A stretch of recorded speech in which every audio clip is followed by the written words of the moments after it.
When the young man with the big Stetson hat came to buy goods at the co-op store in Cary, Idaho, single mother and co-op employee Nora Presnell was intrigued by his eyes and nice smile. Percy must have been attracted to Nora too, as he began to come in to the co-op frequently, finding Nora in her department and talking with her while helping her complete her work duties. Their budding courtship was cut short as Percy had been drafted into the army for service in World War I. Nora promised to write Percy while he was away, and soon they were corresponding regularly. In fact, Percy's folks began coming to Nora for news from Percy, as he was writing her more often than they. In June 1919, Nora attended a dance with some friends, and who should appear but Percy Farnworth, just returned from overseas.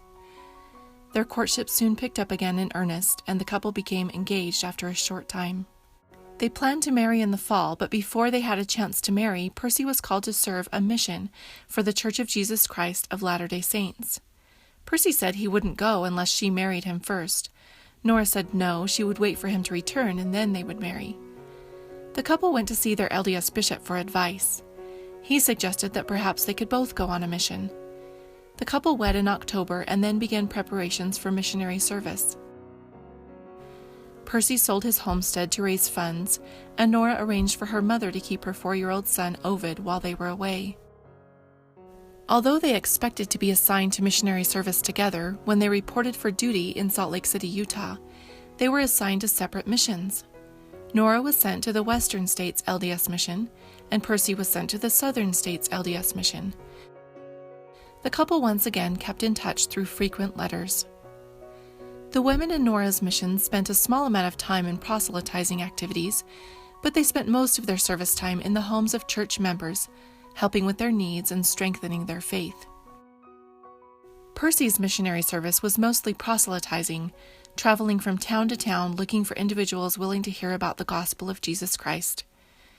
He traveled extensively through Georgia and Florida, holding cottage meetings and talking to people on the streets and at their homes. Percy's letters to Nora tell little about his missionary activities and are mostly love letters to his dear Nora. He was always concerned about her well-being and comfort. Unfortunately, Nora only served for 9 months before the funds ran low. Nora felt it was her duty to go home to support her husband through the end of his mission. Percy finished his service in July 1921. Nora later said of their 2 long separations, "We were separated all that time, and we learned a good many things about life and love and the gospel and what it meant to us. I have always been thankful for this experience, for it was a fine foundation to build our lives on."